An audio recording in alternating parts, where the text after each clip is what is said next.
नमस्कार। नमस्कार। अप्रैल और मई के महीने टेनिस की दुनिया में काफी हलचल वाले रहे हैं। जी हाँ, बिल्कुल। खासकर क्ले कोर्ट सीजन की शुरुआत हुई है। हाँ, तो हमारे पास कई अहम टूर्नामेंट्स के नतीजे हैं, जैसे मैड्रिड है, मोंटे कार्लो है, फिर स्टुटगार्ट, बार्सिलोना, काफी कुछ हुआ। तो आज हम इन्हीं नतीजों पर थोड़ी गहराई से बात करेंगे, समझने की कोशिश करेंगे कि ये आगे के लिए क्या संकेत दे रहे हैं, है ना? बिल्कुल बिल्कुल। देखते हैं कि क्या पैटर्न उभर कर आ रहे हैं। तो चलिए शुरुआत मैड्रिड ओपन से करते हैं। ये 23 अप्रैल से 4 मई तक चला। जी। पुरुष सिंगल्स में नॉर्वे के कैस्पर रूड विनर रहे और महिला सिंगल्स वो जीता बेलारूस की अरीना सबलंका ने। हाँ, दोनों ही बड़े नाम। और हाँ, मेंस डबल्स में स्पेन के मार्सल ग्रेनोलर्स और अर्जेंटीना के होरासियो ज़बालोस। रूड की क्ले कोर्ट पर ये जीत, ये तो काफी अहम मानी जा रही होगी, क्यों? बिल्कुल। कैस्पर रूड का क्ले पर प्रदर्शन मतलब हमेशा ही बहुत सॉलिड रहा है और मैड्रिड जैसी बड़ी प्रतियोगिता जीतना उनके कॉन्फिडेंस के लिए बहुत बड़ा बूस्ट होगा। हाँ, खासकर फ्रेंच ओपन से ठीक पहले। एग्जैक्टली। उनकी कंसिस्टेंसी और वो जो टॉप स्पिन गेम है वो क्ले पर बहुत कारगर है।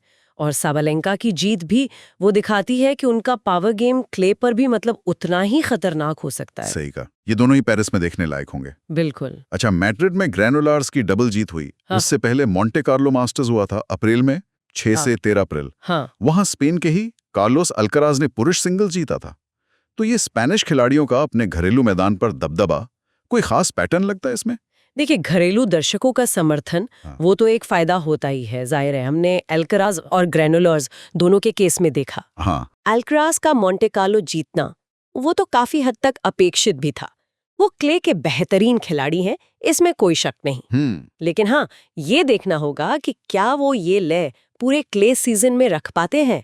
कभी कभी क्या होता है कि शुरुआती सफलता के बाद दबाव बढ़ जाता है। ये बात भी है। पर हाँ, स्पेन में क्ले कोर्ट टेनिस की जो परंपरा है वो गहरी है और ये नतीजे उसे दिखाते तो है। सही कहा। अच्छा, तो स्पेन और मोनाको से थोड़ा हटते हैं, जर्मनी की बात करें तो वहां भी एक्शन कम नहीं था। जी बिल्कुल। स्टुटगार्ट में पोर्शे टेनिस ग्रैंड प्रिक्स हुआ 14 से 21 अप्रैल। वहां महिला सिंगल्स लात्विया की जेलेना ओस्टापेंको ने जीता। हाँ, ओस्टापेंको। और म्यूनिक में BMW ओपन, वो भी उसी समय के आसपास 14 से 20 अप्रैल। वहां जर्मनी के अलेक्जेंडर ज़्वेरेव पुरुष सिंगल्स विजेता रहे। ज़्वेरेव की जीत तो उनके होम क्राउड के लिए बड़ी बात होगी। हाँ बिल्कुल। ज़्वेरेव का अपनी घरेलू धरती पर जीतना महत्वपूर्ण है, खासकर अगर वो मतलब बड़ी प्रतियोगिताओं के लिए अपनी फॉर्म ढूंढ रहे हैं। सही। और ओस्टापेंको की स्टुटगार्ट जीत भी दिलचस्प है। वो थोड़ी अनप्रेडिक्टेबल खिलाड़ी हैं, आक्रामक खेलती हैं। हाँ, उनको खेल जब चल जाता है तो वो किसी भी सतह पर खतरनाक हो सकती हैं। यहाँ एक और दिलचस्प बात है डबल्स में। अच्छा। क्या? जेलेना ओस्टापेंको ने स्टुटगार्ट में एरन रूटलिफ के साथ मिलकर महिला डबल्स भी जीता।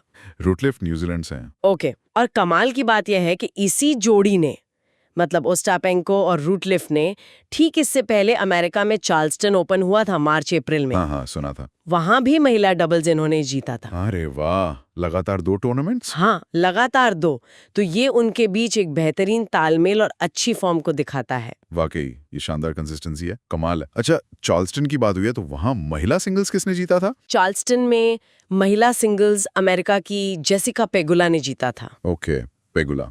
और एक और एनएम टूर्नामेंट बार्सिलोना ओपन, वो भी 14 से 20 अप्रैल। जी, बार्सिलोना। उसमें पुरुष सिंगल्स का खिताब डेनमार्क के हॉल्गर रूने के नाम रहा। रूने भी तो क्ले पर काफी अच्छे हैं, है ना? बिल्कुल। रूने, अल्कराज, रूड, ये जो नई पीढ़ी है ये क्ले कोर्ट पर अपनी छाप छोड़ रही है। पेगुला की चार्ल्सटन जीत भी अमेरिकी क्ले कोर्ट स्विंग के लिए अहम थी। तो कुल मिलाकर अगर हम अप्रैल और शुरुआती मई के इन नतीजों को देखें तो एक तस्वीर सी उभरती है। कुछ स्थापित नाम हैं जो अपनी लय पकड़ रहे हैं, कुछ युवा खिलाड़ी हैं जो अपनी दावेदारी मजबूत कर रहे हैं।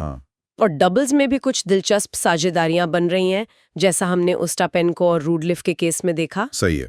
तो इन सब नतीजों को देखते हुए मतलब मुख्य टेकअवे क्या है? ये जो शुरुआती क्ले कोर्ट परिणाम है, ये आने वाले बड़े ग्रैंड स्लैम जैसे फ्रेंच ओपन, उसके लिए क्या मायने रखते हैं? देखिए, मेरे हिसाब से सबसे बड़ा सवाल तो यही है कि क्या ये खिलाड़ी जिन्होंने इन टूर्नामेंट्स में अच्छा किया है, जैसे रूड हैं, अल्कराज, साबालेंका, क्या ये अपनी इस फॉर्म को पेरिस की धीमी क्ले पर भी जारी रख पाएंगे?